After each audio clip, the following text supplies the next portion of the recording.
Jin Yongchul menatap Do Jun dengan mata menyipit. Jadi apa yang akan kau lakukan sekarang? Tanyanya, apakah kau berniat meminta anak perusahaan sebesar saham grup yang kau miliki? Do Jun menggeleng pelan. Tidak, aku sudah memiliki financial service yang kakek berikan padaku. Ia tersenyum tipis. Menurutku itu sudah sepadan dengan 30% saham grup. Do Jun melanjutkan dengan tenang. Memang pengaruh Gawon kedua akan sedikit menurun. Namun tetap saja, tidak ada yang bisa mengelola industri berat sebaik Gawon kedua. Mendengar itu, Jin Yongchul tersenyum tipis, senyum seorang pebisnis tua yang membaca langkah lawan. Dasar licik, kau sudah memasangkan rantai yang cukup kuat di leher Sangmi. Ia mencondongkan tubuhnya sedikit. Kau sudah mendapatkan 800 miliar won. Lalu apa yang akan kau lakukan dengan uang itu? Do Jun menjawab tanpa ragu. Untuk saat ini, aku hanya akan menyimpannya. Karena aku bisa melakukan akuisisi kapan saja begitu aku memberi sinyal ke bagian finansial. Jika perlu, mereka bahkan bisa menaikkan Dayun dengan leluasa. Ia berhenti sejenak sebelum melanjutkan. Jika Dayun Kar tidak segera mengambil langkah penanganan kuat sesuai kebijakan pemerintah, mereka akan berakhir seperti Soyang Kar. Saat itu Jin Yongchul menatap cucunya sambil tertawa kecil. Hohoho, anak ini, katanya sambil menggeleng pelan. Ternyata kau lebih parah dariku. Dasar perampok. Ia lalu menatap Do Jun dengan mata tajam. Do Jun, kalau di dunia ini hanya ada 2 berlian paling berharga, apa yang akan kau lakukan? Do Jun sedikit bingung. Apa maksud kakek? Jin Yongchul mencondongkan tubuhnya. Apakah kau akan membeli kedua berlian itu, atau cukup membeli satu saja? Dalam hati Do Jun berpikir, berlian yang kakek maksud pasti perusahaan kartu kredit, Soyang Card dan Dayun Card. Ia menjawab dengan tenang, aku akan membeli keduanya. Jin Yongchul langsung menggeleng. Kau bisa saja membeli satu, tapi tetap mendapat manfaat seolah-olah memiliki keduanya. Tidak terpikir olehmu. Do Jun sedikit terkejut. Kakeknya lalu mendengus pelan. Sepertinya aku salah menilaimu. Kau terlalu lembek. Do Jun tertawa kecil. Aku terlalu baik. Ya. Kalau begitu, kakek langsung saja beri jawabannya. Jin Yongchul tersenyum tipis. Nilai dari berlian yang hanya ada 2 di dunia, kau hanya perlu memiliki satu. Apa kau mengerti? Do Jun berpikir sejenak. Satu saja. Jin Yongchul menatapnya tajam. Benar, kau hanya perlu memiliki satu. Lalu yang satunya lagi, apa yang akan terjadi? Ia berhenti sejenak sebelum melanjutkan. Entah tenggelam di laut dalam, atau hancur berkeping-keping. Mata Do Jun langsung menyala memahami maksudnya. Nilai berlian yang tersisa, akan berlipat ganda. Jin Yongchul tersenyum puas. Benar, tapi masalahnya adalah, bagaimana cara menghancurkan berlian yang tidak kau miliki? Ia lalu berkata santai, padahal pemerintah sudah bersiap menghancurkan salah satunya. Kesempatan sudah datang, jadi kenapa kau harus membuang uang untuk mengakuisisi Dayun Card? Mendengar itu, Do Jun sedikit terkejut. Jika Dayun Card sampai bangkrut, katanya serius. Dampaknya akan sangat besar. Kerugian di sektor keuangan bisa membuat dana likuid di pasar langsung diperketat. Jin Yongchul langsung bertanya dingin. Lalu kenapa kau harus peduli? Do Jun terdiam. Kakeknya melanjutkan dengan nada tajam. Inilah kenapa aku bilang kau lembek. Kenapa kau peduli jika dana likuid di pasar mengering? Memangnya kau tidak punya uang? Ia menatap cucunya dalam-dalam. Apakah ada orang di negara ini yang memiliki uang tunai lebih banyak darimu? Jika likuiditas pasar mengering sampai seperti padang pasir, bukankah itu kabar baik bagimu? Bukankah kau bisa menarik kegirangan? Do Jun perlahan menjawab, itu berarti akan ada lebih banyak kesempatan untuk menggunakan uang itu. Jin Yongchul mengangguk. Benar, mungkin akan ada perusahaan yang bangkrut karena itu. Dan hanya kau yang bisa memangsa mereka. Ia tersenyum tipis. Bagaimana? Terkadang kau bisa melihat lebih banyak, jika kau mempersempit pandanganmu. Dalam hati, Do Jun tersenyum sinis. Kakekku, pria berusia lebih dari 80 tahun ini masih memiliki ketajaman yang menakutkan. Kebijaksanaannya bahkan membuatku merinding. Do Jun lalu berkata pelan, kakek. Jin Yongchul menatapnya. Apa? Do Jun tersenyum tipis. Aku sangat bersyukur, karena aku tidak bersaing dengan kakek. Jin Yongchul langsung tertawa kecil, lalu mengangkat tangannya. Berisik, kau belajar memuji orang dari mana? Keesokan harinya, di ruang kerja Jin Dogi.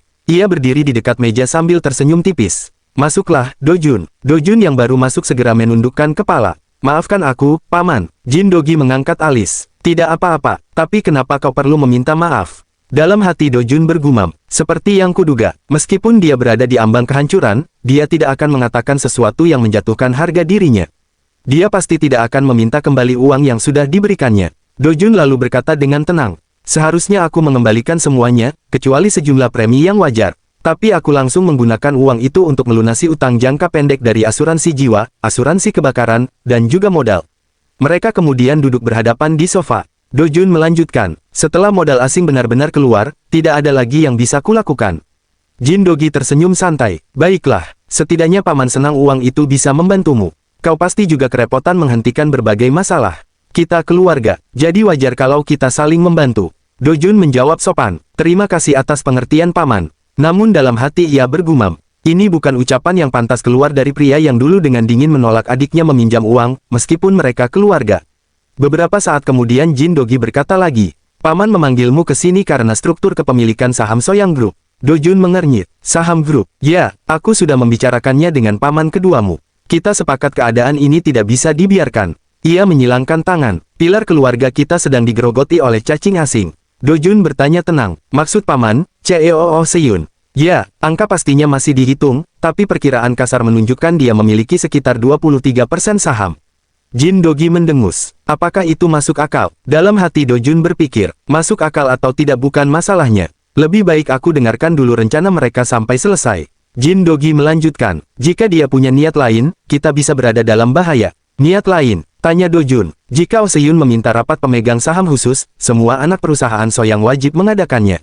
Dia ahli keuangan. Bagaimana jika dia mulai memeriksa seluruh buku akuntansi Soyang Group? Dojun menjawab hati-hati. Mari kita pastikan dulu agar hal itu tidak terjadi. Jin Dogi mengangkat tangannya. Aku tidak memanggilmu ke sini untuk itu. Itu hanya solusi sementara. Ia menatap Dojun tajam. Oh Seyun mungkin mengincar Soyang Group dengan dukungan modal asing. Dojun sedikit menggeleng. Paman, bukankah itu terlalu berlebihan? Ceo Oh Seyun berteman baik dengan ayahku. Lagi pula kekuatan itu masih terlalu kecil untuk menghadapi Soyang. Jin Dogi langsung berkata, karena itulah aku ingin jaminan darimu. Jaminan? Tanya Dojun. Benar, jika kau dan Oh Seyun bekerja sama, kalian akan menjadi pemegang saham terbesar kedua. Oh Seyun mungkin sedang memimpikannya sesuatu yang tidak masuk akal. Karena itu aku ingin mengawasi struktur kepemilikan saham. Ia menatap Dojun lurus. Pahami maksudku dan bekerja samalah. Itulah jaminan yang ku maksud. Dojun berpikir sejenak sebelum menjawab. Sepertinya ini tidak akan mudah. Saham yang terikat dalam investasi sirkular harus dialihkan sepenuhnya. Saham di anak perusahaan lain juga merupakan aset perusahaan. Untuk memindahkannya, saham itu harus diperjualbelikan. Jika tidak hati-hati, kita bisa dituduh melakukan pelanggaran kepercayaan. Jin Dogi menjawab singkat, paman yang akan mengurusnya. Aku juga tahu ini bukan tugas mudah. Mustahil menyingkirkannya sekaligus. Lakukan perlahan, dan hati-hati. Dalam hati Dojun bergumam, saat ini aku hanya punya satu pilihan, setuju. Mungkin mereka benar-benar ingin mengubah struktur saham. Atau ini hanya tes kesetiaanku. Akhirnya Dojun berkata, baiklah, beritahu saja kapan paman membutuhkanku. Jin Dogi tersenyum lega, bagus, karena kau mau mendengarkan pendapatku, perasaanku jadi lebih ringan. Ia tersenyum lebar, dalam hati Dojun bergumam lagi. Senyum paman terlihat sangat dipaksakan. Apakah senyumku juga terlihat seperti itu? Pada malam hari, di sebuah bar yang temaram, seorang pria duduk sendirian di meja bar sambil menatap gelas minumannya dengan tenang. Pria itu adalah Lee Hak Jae, sekretaris lama yang selalu berada di sisi kakek Dojun. Ia menyesap minumannya perlahan. Tak lama kemudian, seseorang berdiri di sampingnya. Dojun sedikit menundukkan kepala. Bagaimana kabarmu, Sekretaris Lee? Lee Hak Jae menoleh dan tersenyum tipis. Kenapa kau ada di sini? Lalu ia menghela napas kecil. Ah, Kim Yon Seok yang memberitahumu tempat ini, ya. Dojun mengangguk. Iya, Lee Hak Jae berdiri dari kursinya sambil membawa gelas. Sepertinya kau ingin bicara panjang. Bagaimana kalau kita pindah tempat? Beberapa saat kemudian, di ruang VIP, Dojun menemui Lee Hak Jae dan secara langsung meminta agar Lee Hak Jae berpihak padanya. Lee Hak Jae awalnya menganggap Dojun sudah memiliki kekuatan besar karena dukungan kakeknya dan berbagai aset yang dimilikinya. Namun percakapan berubah tegang ketika Lee Hak Jae mengungkapkan bahwa ia sudah mengetahui rahasia Dojun, bahwa Dojun adalah pemilik sebenarnya di balik fantasi investment di New York dan Korea, yang berarti ia juga menguasai banyak saham penting di Soyang Group serta perusahaan lain. Meskipun terkejut karena rahasianya diketahui, Dojun tetap menjelaskan tujuannya, ia ingin menguasai Soyang Group karena nilai sejarah dan kekuatan namanya yang tidak bisa digantikan hanya dengan membangun perusahaan baru seperti HW Group. Dojun kemudian mengungkapkan bahwa rencananya terhambat karena kedua pamannya berencana merombak struktur kepemilikan saham Soyang, yang bisa melemahkan pengaruh fantasi investment. Lee Hak Jae menganggap langkah itu berbahaya karena bisa meruntuhkan struktur kepemilikan grup dan mengubah siapa pengendalinya. Saat Lee Hak Jae menyatakan keinginannya untuk pensiun dan tidak ingin terlibat dengan anak-anak ketua, Dojun menawarkan aliansi. Ia berjanji tetap menghormati dan memperlakukan Lee Hak Jae seperti sekarang bahkan setelah kakeknya meninggal. Ketika Lee Hak Jae mengira ia hanya akan menjadi sekretaris Dojun, Dojun mengejutkannya dengan mengatakan bahwa posisi yang ia maksud sebenarnya adalah pemilik kursi CEO Soyang Group. Dojun dengan tenang mengatakan bahwa Lee Hak Jae akan menjadi CEO kedua Soyang Group, dan setelah itu ia sendiri akan menjadi CEO ketiga. Ia mencoba meyakinkan Li Hakjae agar menerima posisi tersebut, mengatakan bahwa kemampuannya terlalu berharga untuk pensiun. Li Hakjae menyadari maksud Dojun dan menyebutnya sangat pintar sekaligus lebih jahat daripada kakeknya, karena Dojun mencoba membuat orang mengikuti keinginannya dengan memanfaatkan hasrat tersembunyi mereka.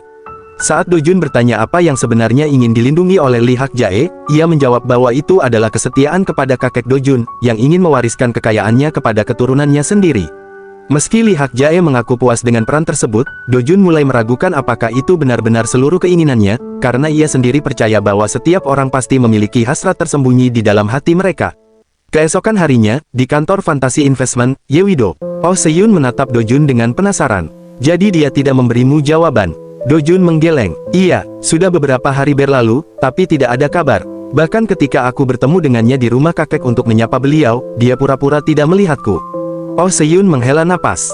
Bagaimanapun juga, aku harap dia menerima tawaranmu. Dengan begitu kau bisa melindungi sahammu. Dojun mengangguk. Sebenarnya mengganti perusahaan induk tidak terlalu sulit. Aku hanya perlu mengatur ulang struktur kepemilikan saham dan memberi arahan pada CEO anak perusahaan. Oh Se-yun berkata, benar, dulu, ketika kakekmu masih menjabat, para CEO anak perusahaan selalu meminta persetujuan beliau terlebih dahulu. Sekarang, mereka harus mengikuti arahan anak-anaknya. Saat mereka berbicara, pintu tiba-tiba diketuk. Seorang staf membuka pintu. CEO, ada tamu. Tak lama kemudian seseorang masuk ke dalam ruangan. Dojun langsung berdiri. Pak, pria itu tersenyum tenang. Aku harap aku tidak mengganggumu dengan datang tiba-tiba. Tidak apa-apa, jawab Dojun. Oh Se-yun juga berdiri dan menyalaminya. Sudah lama tidak bertemu, Pak. Pria itu adalah Li Hakjae. Bagaimana kabarmu? Kau terlihat baik. Apakah kau nyaman bekerja di sini? Oh Se-yun tertawa kecil. Aku sangat nyaman karena ada bocah ini bersamaku. Belakangan ini aku hanya berkeliling ke berbagai tempat. Akibatnya lemak di perutku malah semakin banyak. Li Hakjae tersenyum tipis. Sepertinya kau sudah tidak punya keserakahan lagi. Hanya itu saja, dalam hati Dojun bergumam. Seperti biasa, dia sangat tajam. Dia langsung menangkap makna di balik basa-basi Oh Se-yun. Oh Se-yun menjawab santai. Aku hanya sedang mencari waktu yang tepat untuk pensiun. Aku juga sedang memikirkan bagaimana cara menghabiskan uang yang kuhasilkan berkat Dojun. Ia lalu berkata sambil tersenyum. Ngomong-ngomong, terima kasih sudah datang. Tolong bantu Dojun sedikit. Ia melanjutkan dengan nada ringan. Sejujurnya, dibandingkan dua wakil CEO sekarang, kau lebih menghargai Dojun, bukan? Oh Se-yun tersenyum lagi. Kau bisa pensiun setelah Dojun menjadi CEO Soyang Group. Aku bahkan akan menyiapkan tempat dengan pemandangan yang indah untukmu.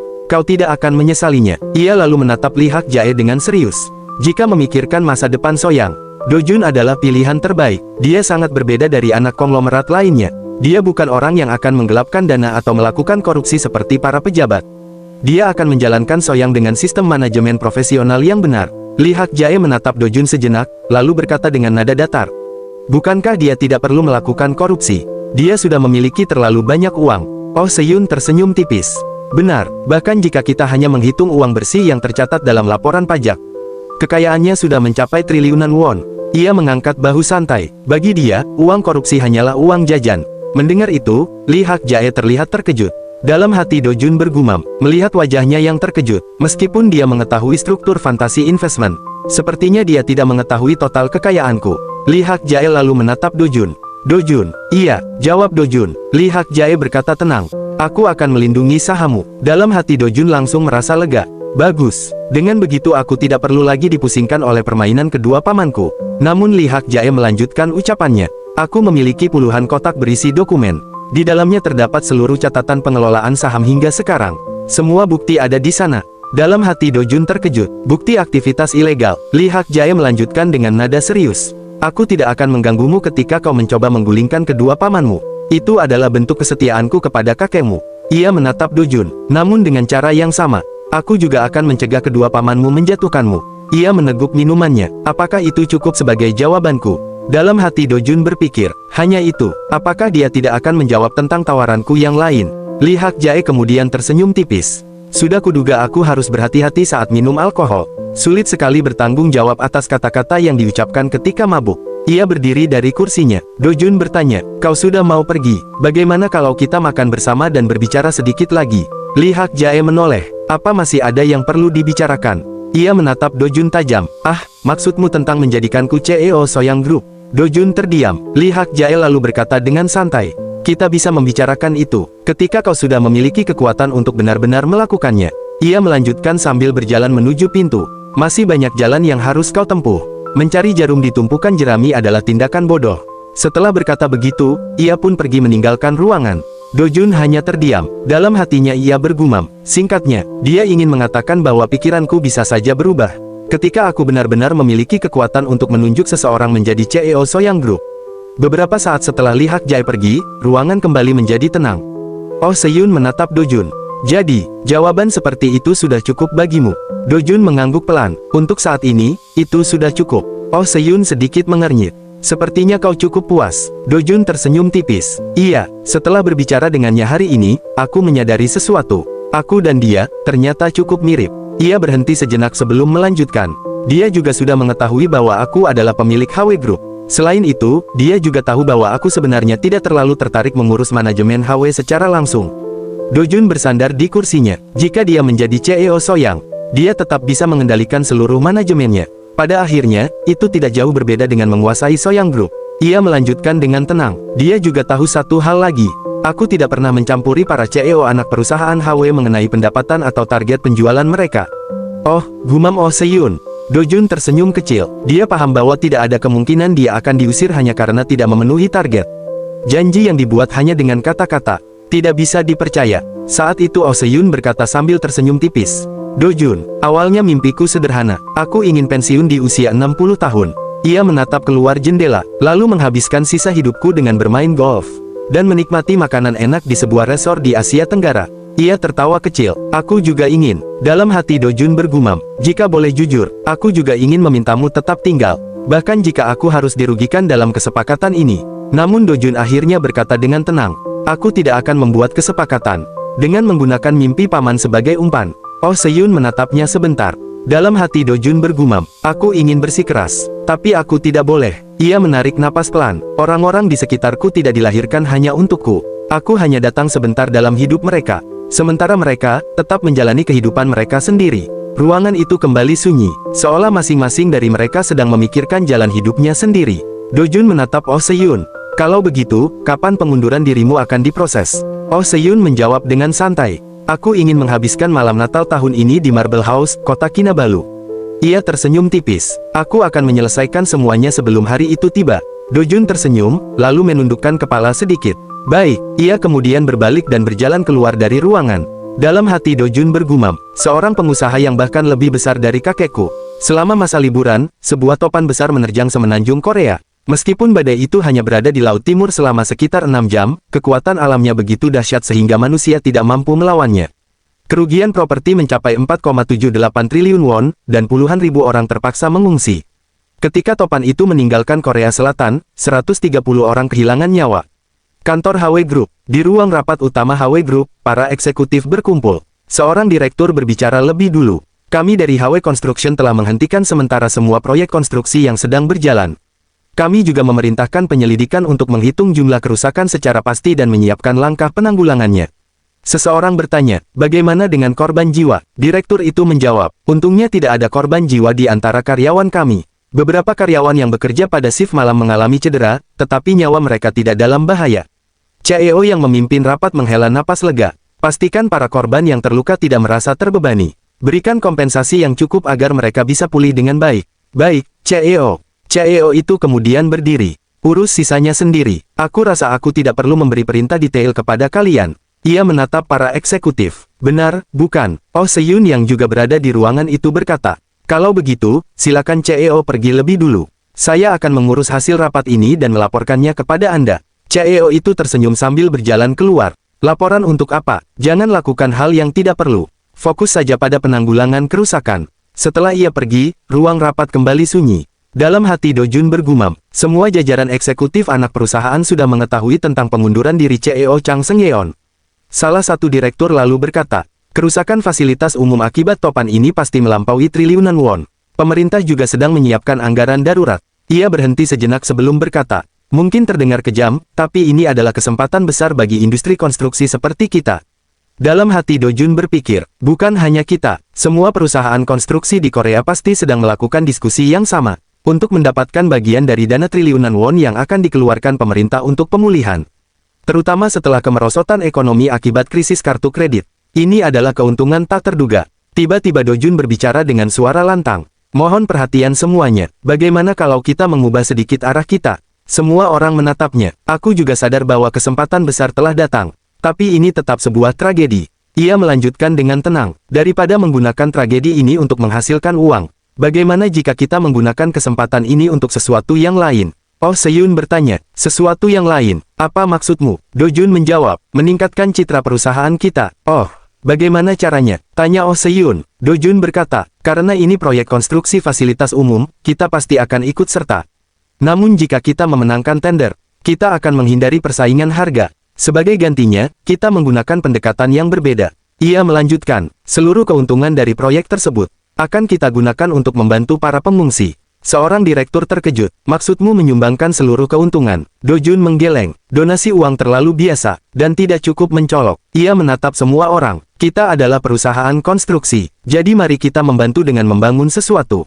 Kita akan membangun kompleks apartemen besar, dan memberikannya kepada para korban bencana yang kehilangan rumah mereka. Seorang direktur lain langsung menimpali. Direktur, mereka kehilangan tempat tinggal sekarang.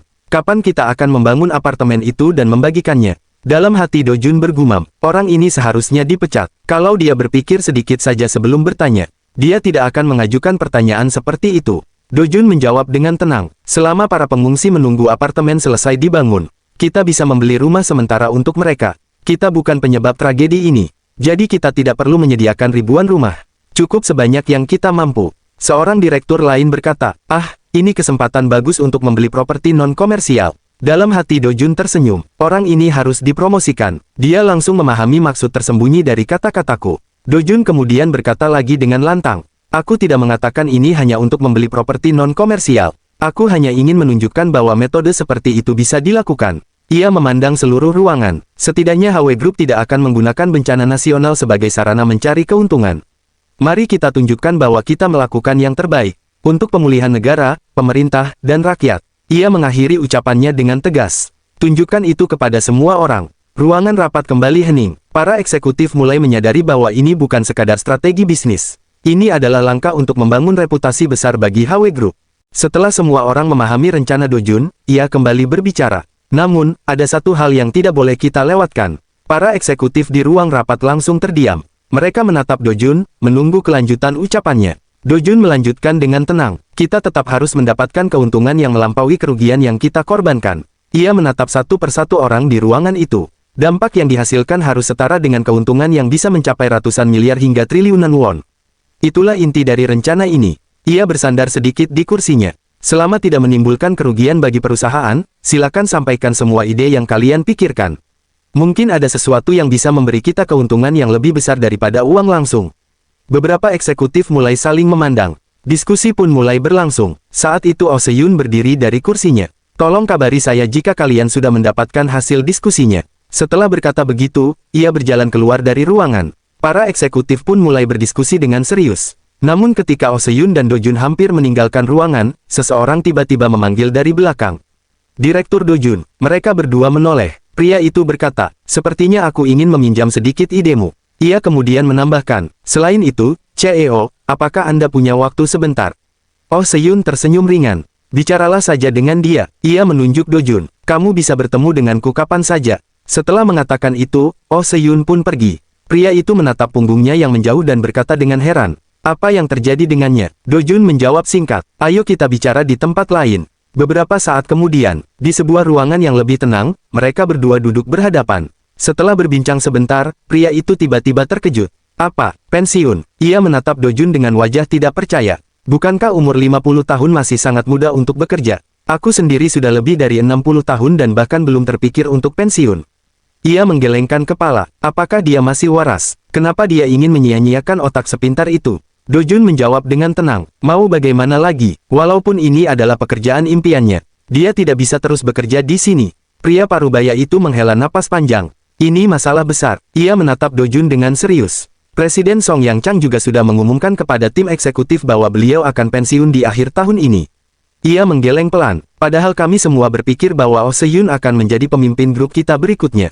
Lagi pula, dia memang sangat layak, bukan? Dojun bertanya dengan tenang, apakah itu hanya pendapatmu sendiri? Atau seluruh jajaran eksekutif berpikir begitu? Pria itu menjawab tanpa ragu. Seluruh jajaran eksekutif berpikir seperti itu.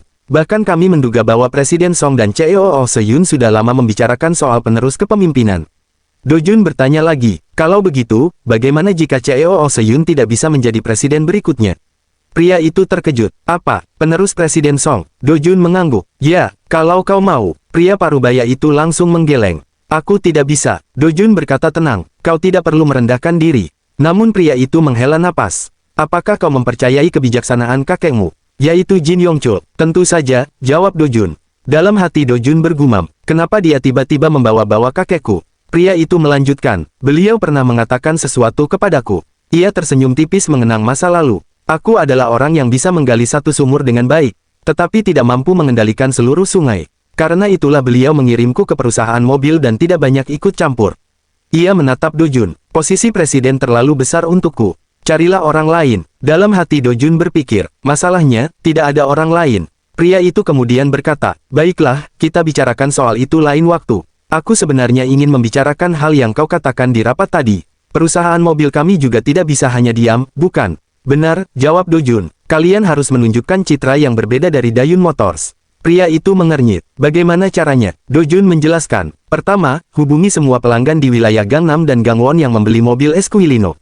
Sediakan layanan inspeksi dan perbaikan gratis. Bahkan bagi pelanggan yang mengatakan mobil mereka tidak bermasalah. Ia tersenyum tipis. Mereka pasti akan berterima kasih karena kita menunjukkan niat baik. Pria itu mengangguk. Kalau hanya pemeriksaan rutin, itu bukan masalah besar. Tapi perbaikan gratis akan sangat mahal. Walaupun masa garansi gratis, itu tidak berlaku untuk bencana alam.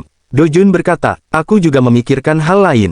Pria itu bertanya, hal lain. Do-jun melanjutkan dengan tenang, kumpulkan semua mobil yang terendam banjir dan hampir hancur. Lalu berikan mobil baru kepada pemiliknya. Pria itu langsung terkejut. Ah, hei. Do-jun melanjutkan tanpa berubah ekspresi. Esquilino bukan mobil terlaris. Jumlah unit yang terjual tidak terlalu banyak, bukan? Pria itu terdiam. Do-jun berkata lagi, seperti yang kau tahu, sebagian besar penjualan terjadi di wilayah ibu kota.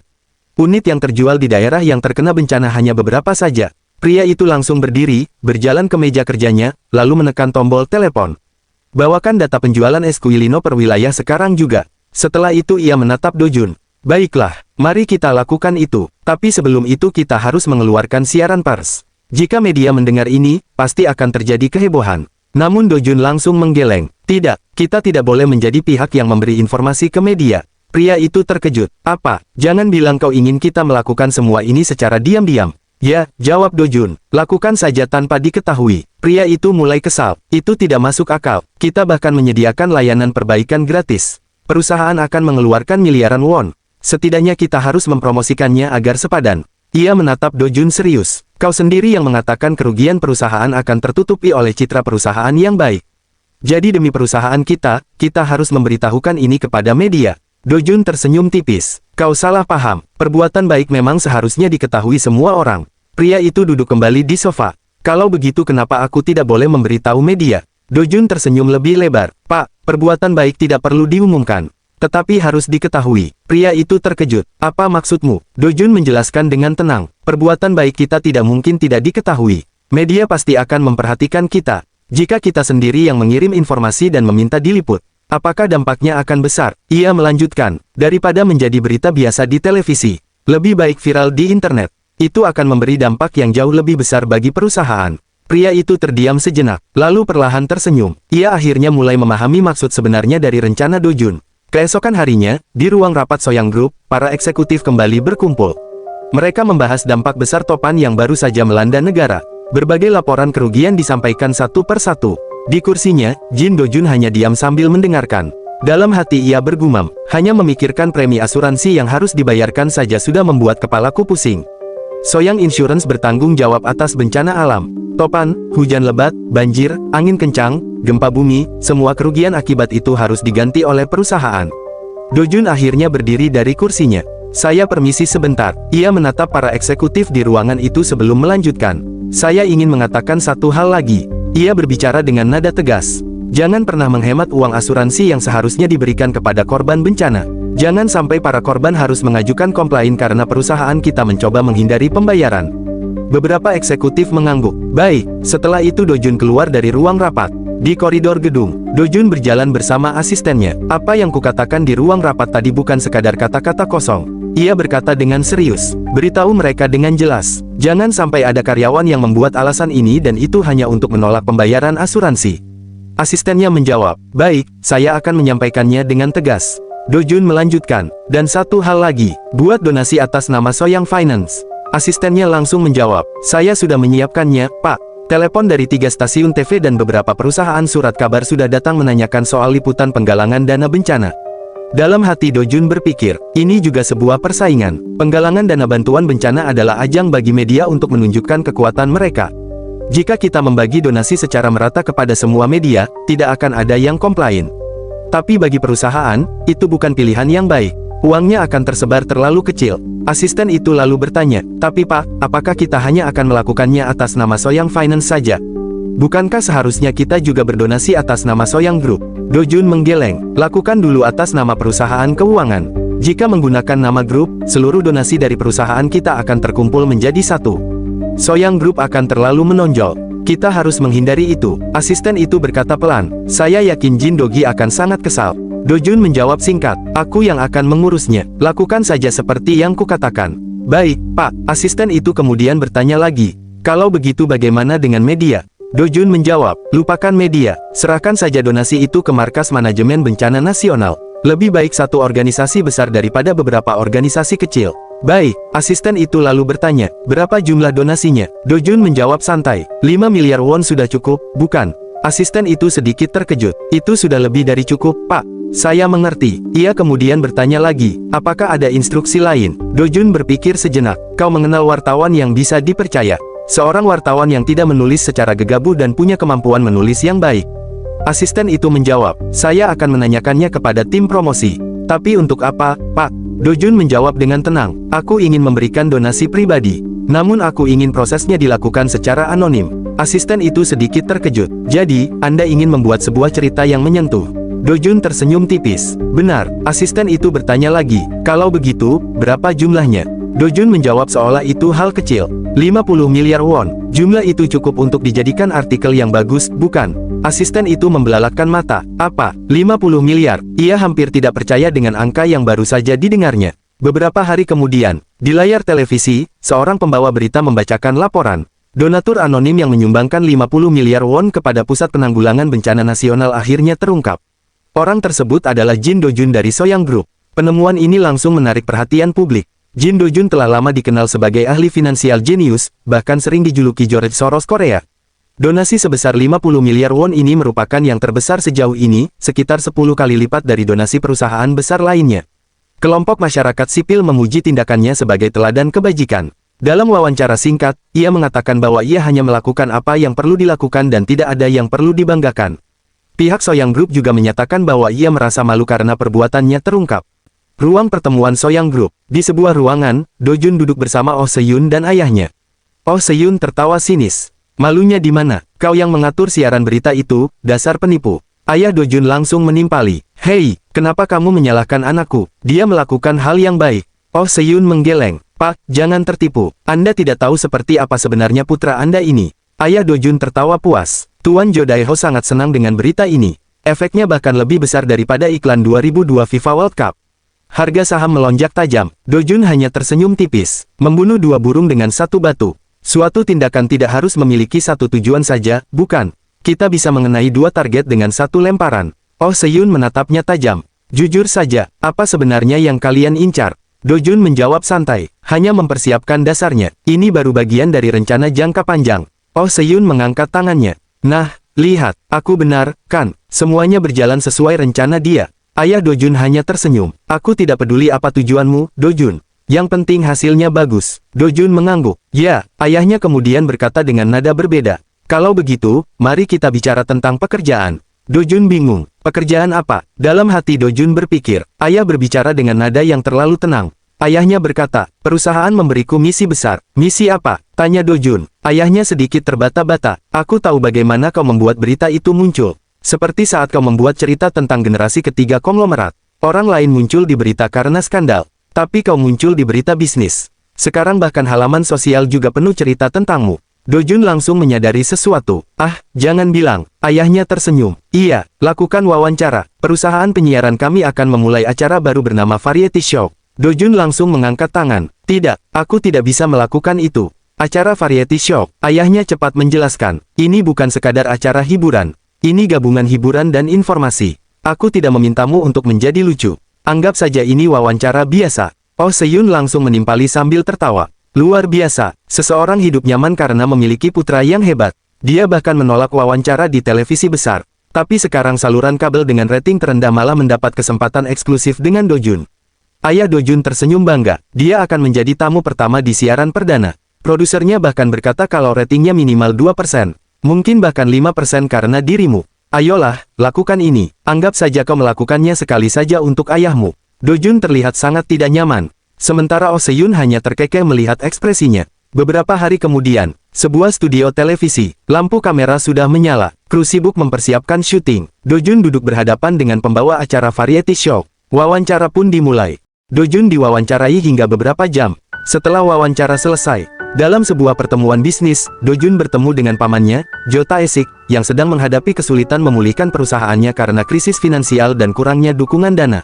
Mereka membahas situasi Dayun Kart yang terpuruk, serta rumor di dunia bisnis bahwa konflik keluarga dan keputusan-keputusan masa lalu telah memperburuk keadaan. Dojun menjelaskan bahwa tindakannya sebelumnya bukanlah prediksi, melainkan preferensi bisnis, sementara pamannya mencoba memahami apakah Dojun berada di balik berbagai kejadian yang menjatuhkan beberapa anggota keluarga mereka. Pembicaraan kemudian beralih ke kemungkinan bantuan dari investor melalui CEO Oh Se-yun. Pamannya meminta Dojun menjadi perantara untuk mengatur pertemuan dan membantu menyelesaikan utang besar Dayun Kart dengan dana afiliasi perusahaan.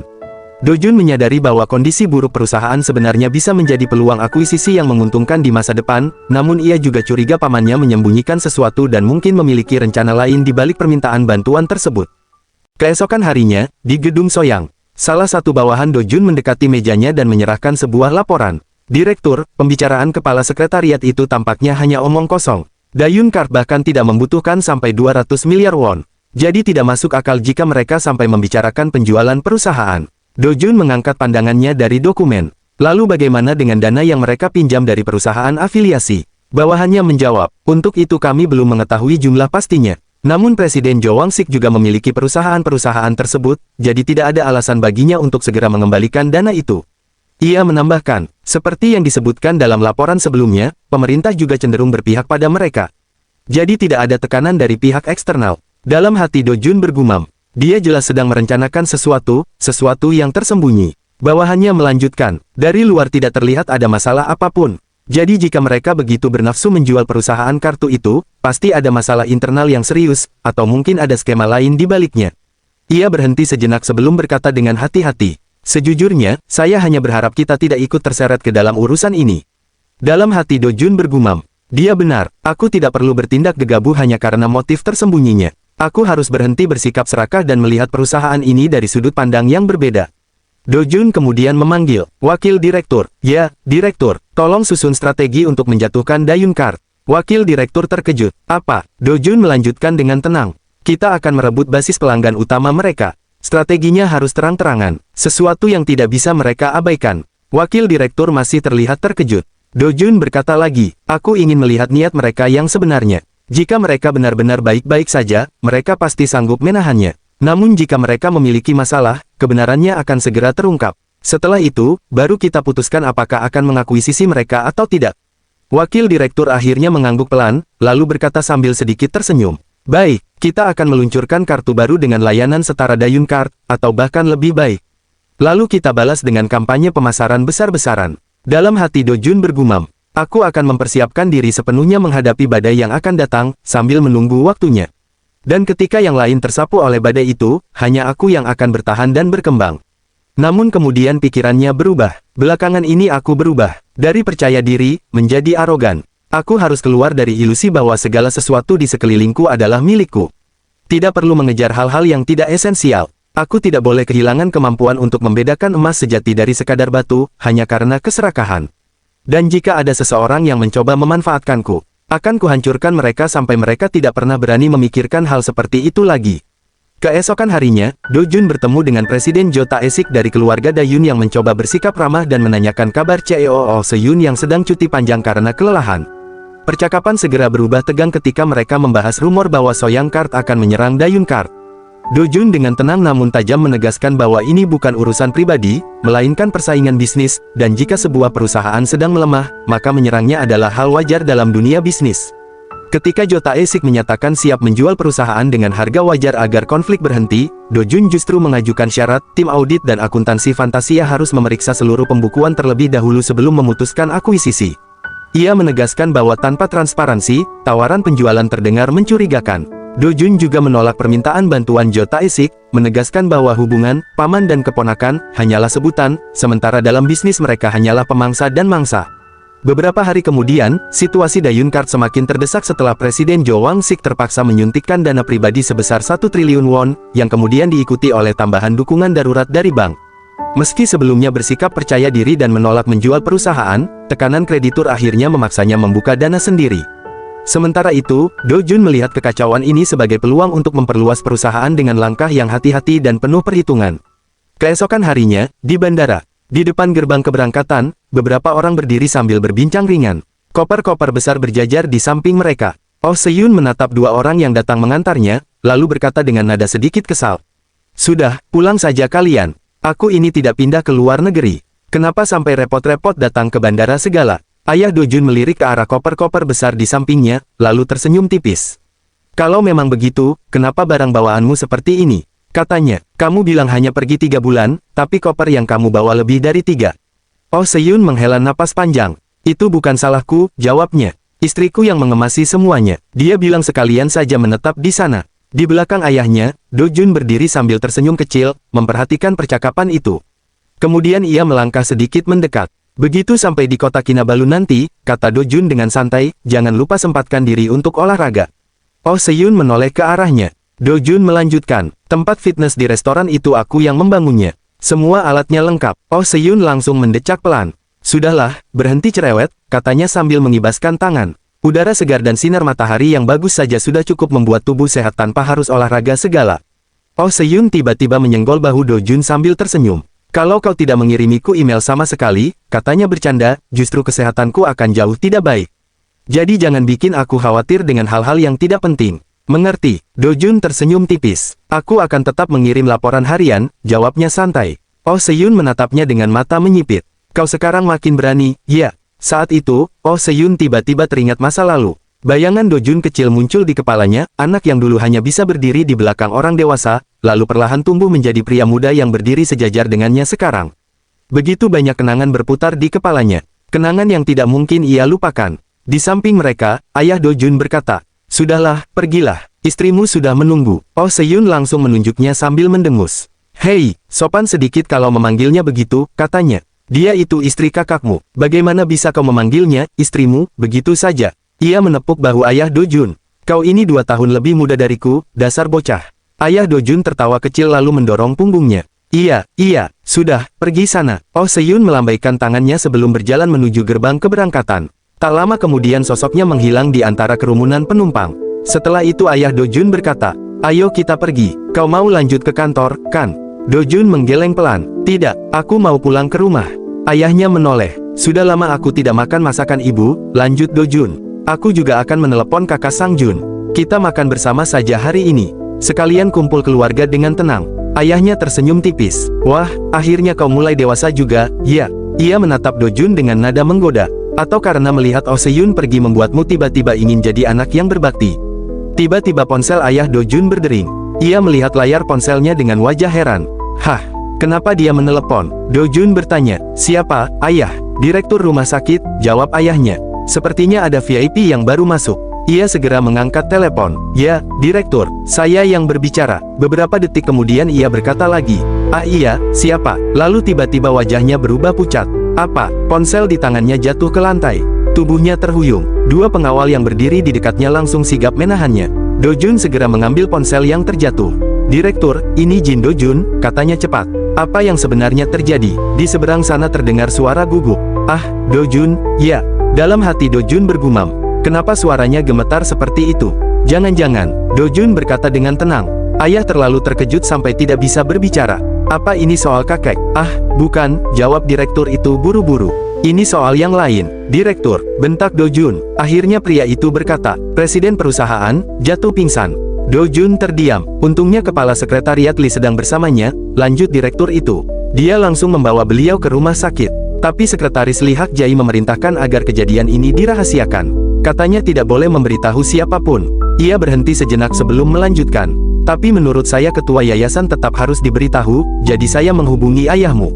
Syukurlah sekretaris Lee langsung mengambil tindakan cepat. Jadi, bisa dibilang ini masih beruntung. Do Jun bertanya dengan suara rendah. Bagaimana kondisinya sekarang? Kondisinya stabil, jawab direktur rumah sakit. Saat ini beliau sedang beristirahat.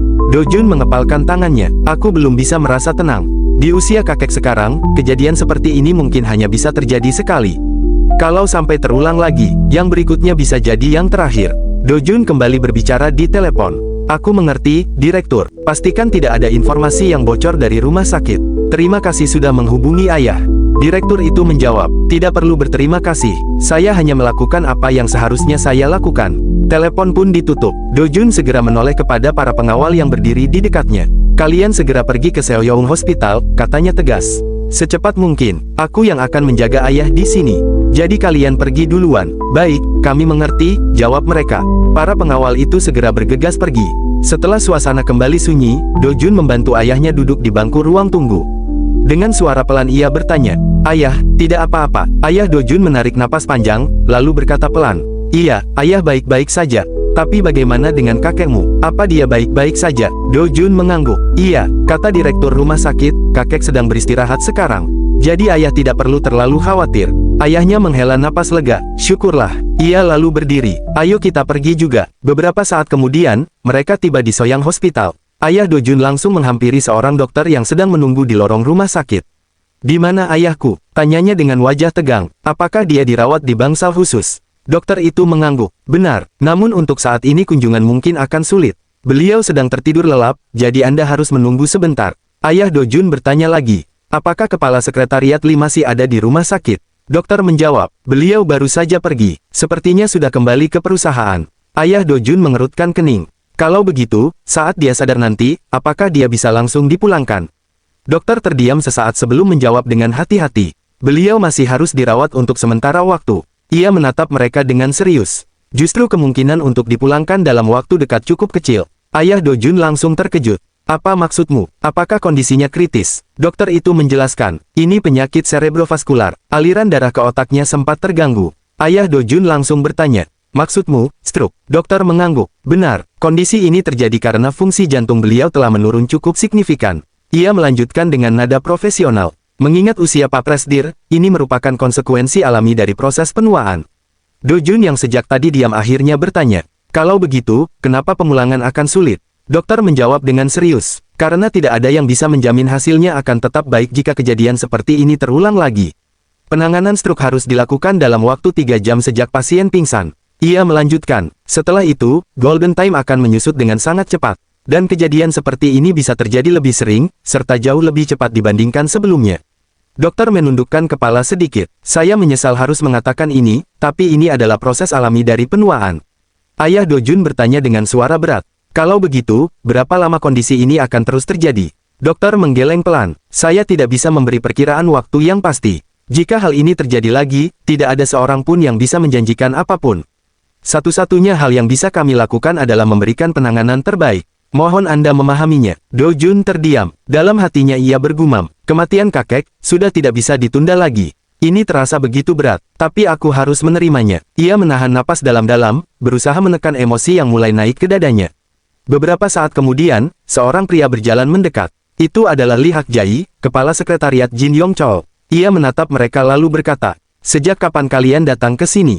Ayah Do Jun menjawab, sudah cukup lama. Ia menatap Lee Hak Jae dengan serius. Apa yang sebenarnya terjadi? Lee Hak Jae berkata dengan tenang. Aku sedang berjalan di taman bersamanya seperti biasa. Lalu tiba-tiba beliau pingsan. Ia memandang mereka berdua. Kalian sudah mendengar penjelasan dokter? Ayah Do Jun mengangguk. Sudah. Lee Hak Jae menarik napas panjang. Sebenarnya aku tidak ingin mengatakan ini. Tapi kita harus bersiap. Ia berkata dengan suara berat. Pak Presdir mungkin tidak akan pulih sepenuhnya. Dan kemungkinan besar beliau juga tidak akan bisa menjalani kehidupan normal seperti sebelumnya.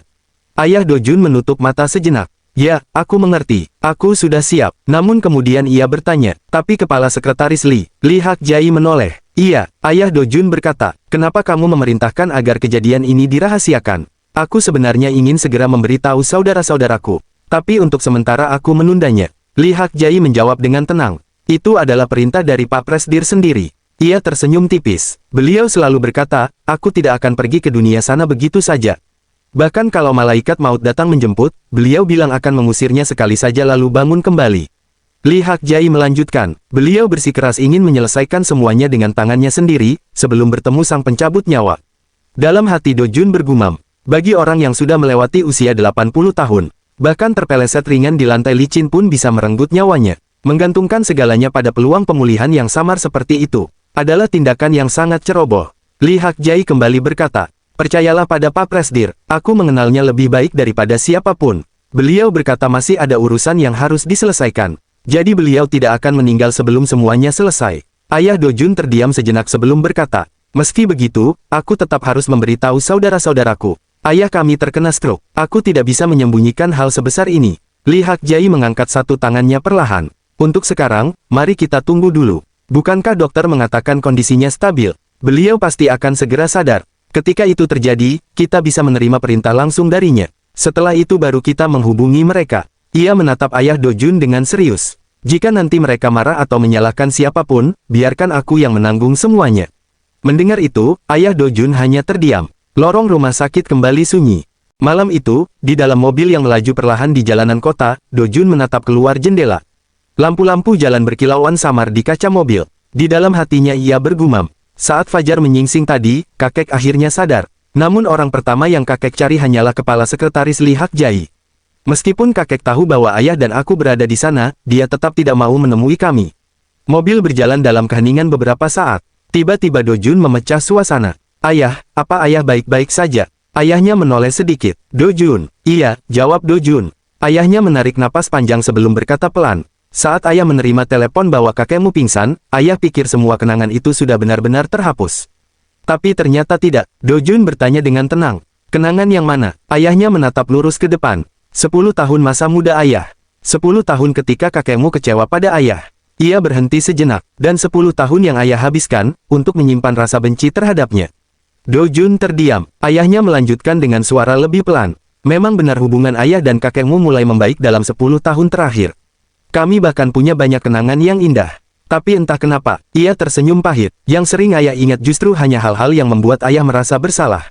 Dojun tetap diam. Ayahnya kemudian berkata, Dojun, iya, jangan terlalu banyak memikirkan hal-hal yang tidak perlu.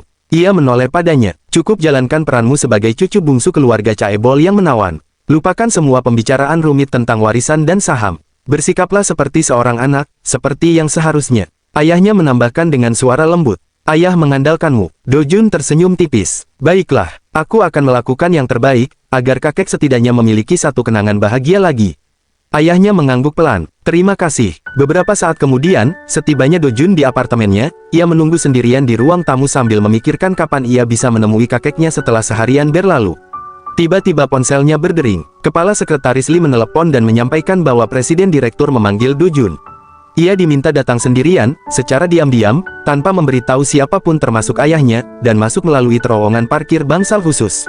Menyadari pemanggilan rahasia itu, Dojun mengerti bahwa pembicaraan malam ini pasti bukan hal yang sederhana. Beberapa saat kemudian, Dojun tiba di rumah sakit. Ia membuka pintu kamar perawatan khusus dan langsung melihat kakeknya berdiri di samping ranjang. Kakeknya menoleh sambil menyipitkan mata. Kenapa kau terlihat begitu kaget? Dojun berjalan masuk dengan langkah cepat. Kakek, apa kakek baik-baik saja dengan kondisi seperti ini? Ia menatap pakaian yang dikenakan kakeknya. Kakek mau pergi kemana? Kakeknya menjawab dengan santai. Aku tidak apa-apa. Ia melirik beberapa dokter yang berdiri di ruangan itu. Orang-orang ini sudah memberiku izin. Dojun langsung mengerutkan kening. Bagaimana bisa kakek berkata begitu? Kakek belum boleh keluar dari rumah sakit. Tolong beristirahatlah lebih lama. Kakeknya langsung mendecak kesal. Kau ini cerewet sekali. Ia menatap Dojun tajam. Berani-beraninya kau memperlakukanku seperti pasien yang ketakutan. Dojun menatapnya dengan tegas.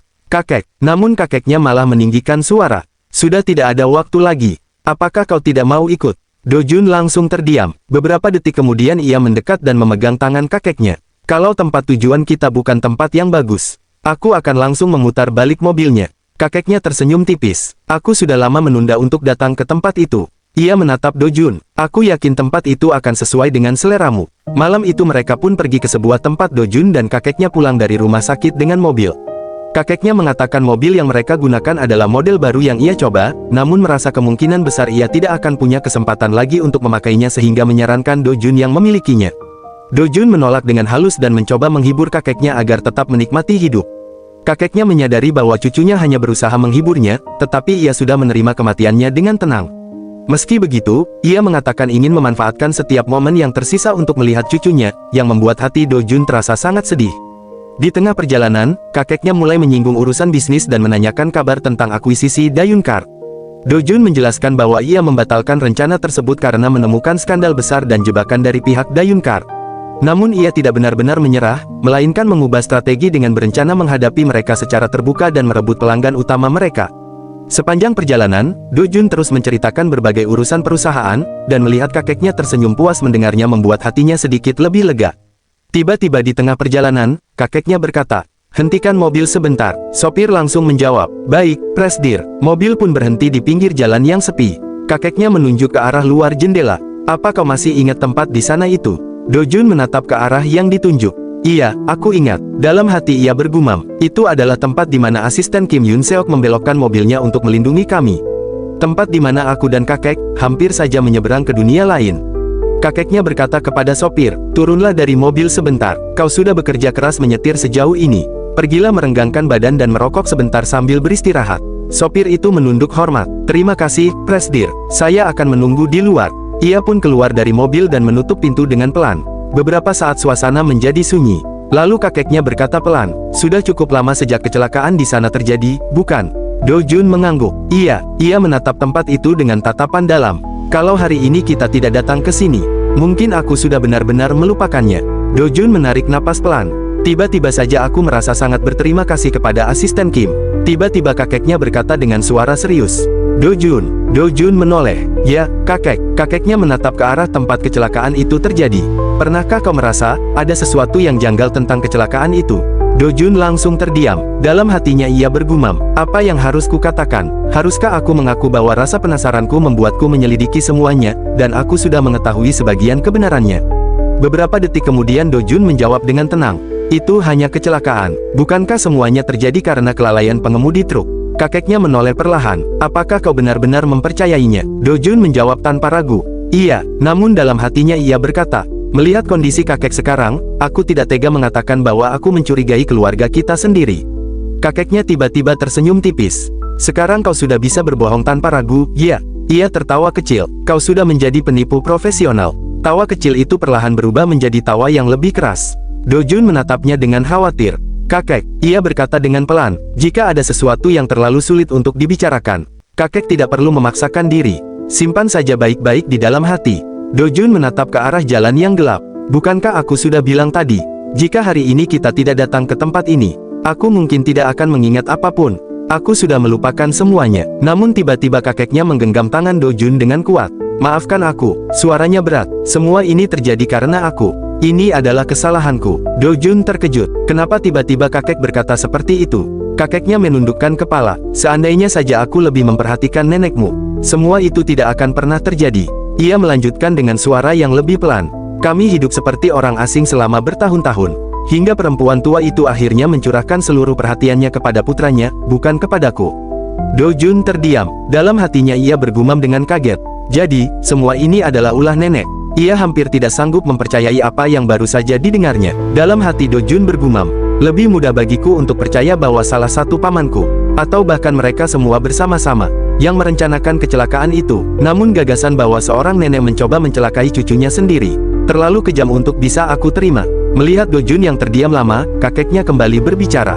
"Dia pasti mengira bahwa aku akan menyerahkan seluruh Suyong Group, bukan kepada putranya, melainkan kepadamu." Ia menghela napas panjang. Dia sudah kehilangan akal sehatnya. "Jika yang mewarisiku adalah kau, maka dia akan kehilangan segalanya." Kakeknya menatap keluar jendela mobil.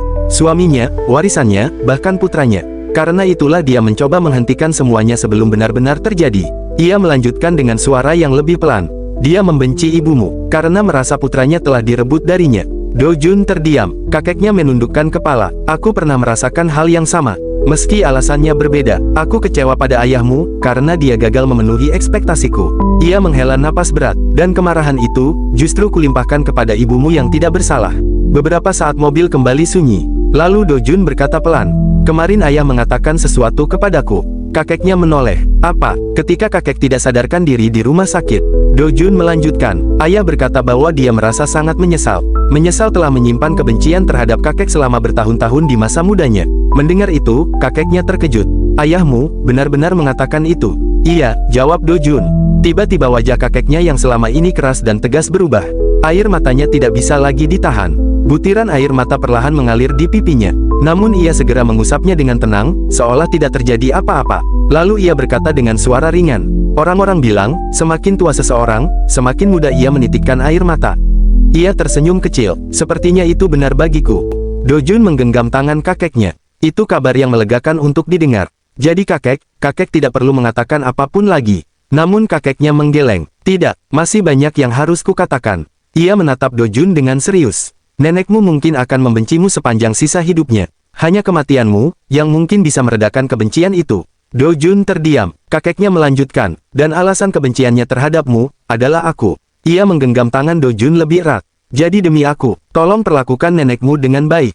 Dan, maafkanlah dia. Dalam hati Dojun bergumam. Jadi, ini yang kakek inginkan dariku. Dojun lalu berkata pelan, jangan khawatir, aku tidak membenci nenek. Aku hanya merasa sulit berhadapan dengannya. Ia tersenyum tipis. Tidak ada yang perlu dimaafkan. Aku sudah melupakan semuanya. Namun kakeknya menggeleng perlahan. Tidak, aku harus mengingatkanmu. Ia menatap Dojun dengan mata serius. Dia mungkin akan mencoba mencelakaimu lagi. Bahkan jika itu terjadi, tolong tetap maafkan dia. Dalam hati Dojun bergumam. Mungkin itu bukan kebencian, melainkan hasrat. Nenek memandang semua yang dibangun suaminya sebagai miliknya. Dan dia tidak rela kehilangan satupun dari itu. Jika begitu, keinginannya untuk mencelakai cucunya sendiri menjadi lebih masuk akal. Bukan karena kebencian, tapi karena hasrat. Dan hasrat adalah sesuatu yang cukup kuat untuk mengabaikan bahkan ikatan keluarga. Dojun akhirnya berkata dengan tenang, apapun yang terjadi, aku tidak akan menyimpan kebencian terhadap nenek. Aku berjanji. Ia menatap kakeknya. Jadi, mari kita akhiri pembicaraan ini sampai di sini. Kakeknya menatapnya lama, lalu tersenyum tipis. Baiklah, jika bukan kepadamu, lalu kepada siapa lagi aku bisa percaya? Setibanya mereka di Gunsan, mobil berhenti di depan sebuah bangunan tua yang tampak sederhana. Mereka turun dan berjalan masuk ke dalamnya. Bangunan itu sunyi, dipenuhi dengan foto-foto lama yang tergantung di dinding. Kakeknya melihat sekeliling ruangan itu dan berkata pelan, dulu tempat ini adalah gudang kayu. Ia berjalan perlahan menyentuh meja tua yang ada di sana. Tapi aku menyuruh orang-orang untuk memperbaikinya sedikit. Ia tersenyum tipis. Meski sudah sangat lama berlalu, aku masih mengingat semuanya dengan jelas. Ia menarik napas dalam-dalam seolah mengingat masa lalu. Aroma kayu yang dipernis, bau karung beras yang dijemur, dan butiran padi yang menguning. Kakeknya menatap ruangan itu dengan mata penuh kenangan. Disinilah aku mulai menabung dan mengumpulkan modal. Ia menoleh ke arah Dojun. Tempat ini adalah awal mula yang sesungguhnya dari Soyang. Dojun yang mendengarkan menatap foto-foto lama di dinding. Dalam hatinya ia bergumam, awal mula dari Soyang. Kakeknya kemudian berkata, jadi, kau bisa memperluas sejarah tempat ini, bukan? Dojun menggeleng pelan. Tidak, ia menatap ruangan itu dengan serius. Tempat ini harus tetap seperti ini. Ini adalah monumen kenangan kakek.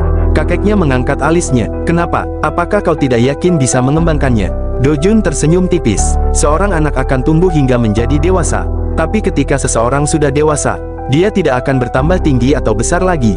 Kakeknya menatapnya tajam. Apa maksudmu? Apakah kau ingin mengatakan bahwa Soyang sudah tumbuh sepenuhnya? Dojun menjawab dengan tenang. Lihatlah pertumbuhan ekonomi Korea. Negara ini sudah berkembang sejauh yang secara realistis bisa dicapai. Ia menatap keluar jendela yang memperlihatkan kota kecil Gunsan di kejauhan. Sekarang yang dibutuhkan bukan lagi pertumbuhan yang liar, melainkan menjaga agar semuanya tetap sehat dan stabil. Kakeknya menyilangkan tangan. Jadi kau hanya akan melindunginya, dan tidak lagi melakukan ekspansi. Ia mendengus pelan. Dasar bocah. Ia menepuk kepala Dojun dengan ringan. Dojun tersenyum kecil. Soyang hanya perlu tetap sehat. Ia melanjutkan dengan tenang. Yang harus kita lakukan adalah menanam benih-benih baru, dan menumbuhkan pohon-pohon baru sebagai gantinya. Ia menatap kakeknya. Akan ada Soyang yang lainnya. Kakeknya mengerutkan kening. Soyang yang lainnya. Dojun tersenyum. Betul, tentu saja Soyang harus menyediakan pupuknya. Ia berkata dengan nada penuh keyakinan.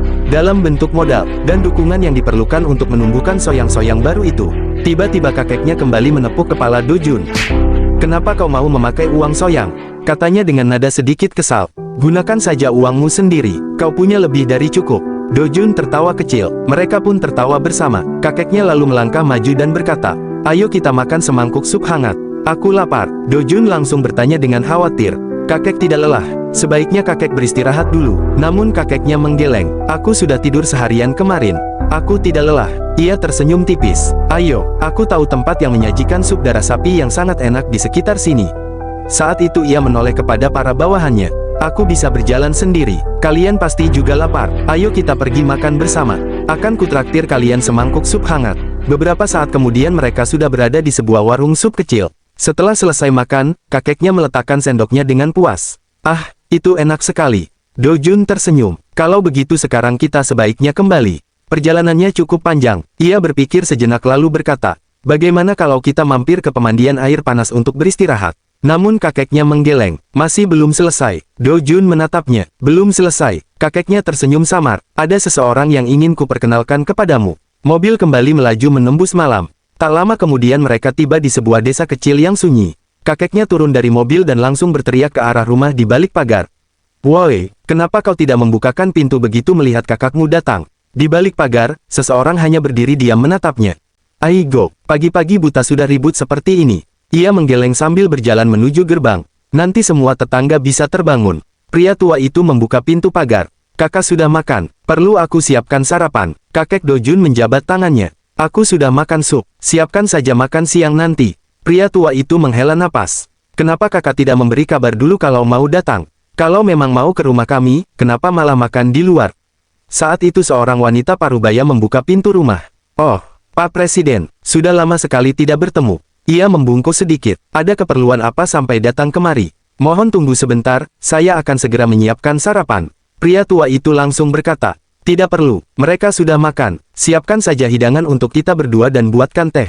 Namun wanita itu tetap berkata, setidaknya makanlah sesendok nasi sebelum pergi. Banyak anak muda yang ikut bersama Pak Presiden juga. Saya akan segera menyiapkannya. Kakek Dojun tertawa kecil.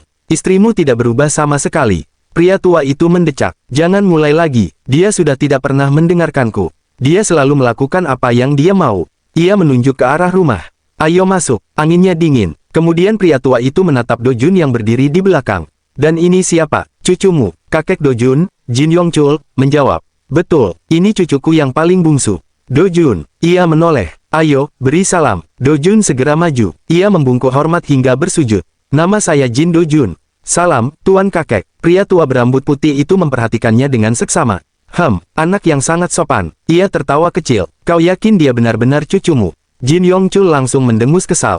Sudah cukup bicaranya. Udaranya dingin. Ayo masuk. Mereka pun berjalan menuju rumah. Sementara itu, Dojun diam-diam mengamati pria tua tersebut. Dalam hatinya ia bergumam. Kakek terlihat sangat senang bertemu dengannya. Sepertinya dia bukan sekadar kenalan biasa. Siapa sebenarnya pria ini?